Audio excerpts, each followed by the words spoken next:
1980 की د बिजलो हालात। अस्सलाम वालेकुम। वालेकुम सलाम। मिलमा څنګه چلې سړی مشي یاره دا بل می جمع کولو. بل جمع کوي بیا خو راځه دلته کېنه ها خیر تاسو نه نه کینې کېنه وای ته مېلمه کېنه دا کېنه فیاض خان ورو هغه وختي چې موږ له کوم بوتل لرو که نه بوتل ورته واچو که نه مېلمه دی که نه خو ځان له روړې خو چې ته وې وابچو وطنو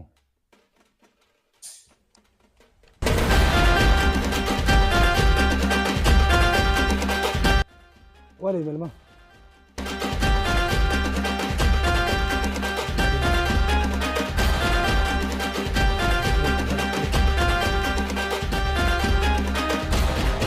نیکه تو ګوره چې ما پسې څونه بیل دی.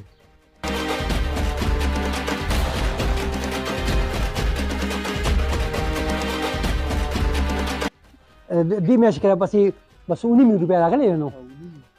دا واله نیکه 10 روپۍ او بقایا واپس راکوه. 2000 की د बिजलो हालात.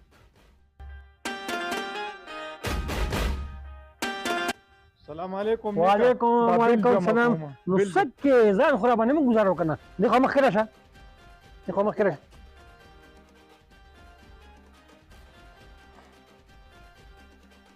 یاره تیر ځلې راباندې تور شربت څکولی وې ورته ویمه که چې ته بیا یې راباندې وڅکولو نیکه ما وی هغه تور شربت نشته یاره والله دا مری مې وچوچکېږي ډېره مزه به وکړي. ګوره تراخه شیزونه ډېر مه خوره ښه نو مری به دې بیا نه وچېږي دا دفتر دی ښه ښه زه صحیح ده نو چې تور شربت نشته نو ما وی لږې اوبه راباندې وڅکو ته ته ورشه لږې اوبه روړه که نه صاحبه دې جوړې د کور اوږې راغلی دی څه پمپ کې واشر ګزار شوی دی څه دې راغلی چې اوبه راکړه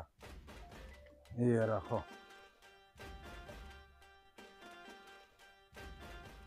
والا د کور نه اوږې ته کې راغلی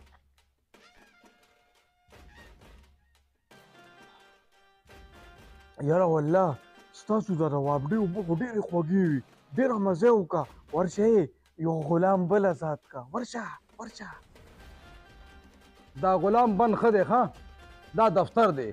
څه جیل نه دی ښه 2024 की د बिजलो हालात.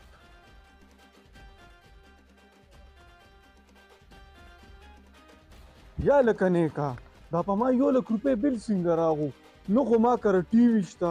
نه وي سي آر شته نه واشنګ ماشین شته او نه فریج شته دا 1 لک روپۍ بل د کوم من نه رالو واوره فیاض خانه وایي 1 لک روپۍ بل مې جمع کړی دی او خرچه مې نشته نو ته په جومات کې اوسئ چې تا باندې خرچه نه راځي غلی نه غودرېږه ښه دا چې تا نن دې خوا شاته ولاړ دی که نه د 3 لک روپۍ بل جمع کړو ها او بیا هم څه نه وي مړه غلی دی یار یاره والله ته خو شکل نه غریب غوندې ښکاري دا د 3 لک روپۍ د کوم من نه روړي تا ته څه پته ده بچې ما د 3 لکو روپو د بل د داخلېدو دپاره را خپله ګرده خرڅه که او بل مې پې داخل کو او 2040 की د बिजलो हालात.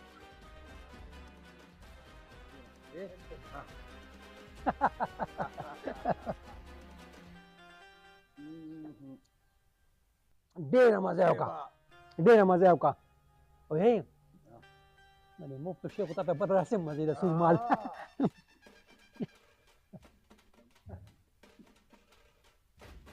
نیکه دا بل جمع کوم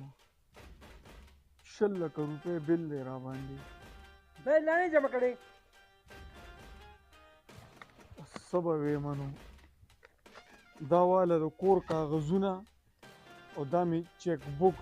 اکاونټ کې چې څونه پیسې دي بس ټولې وباسه او د کور کاغذونه مې هم واله خو دا بل راله جمع کا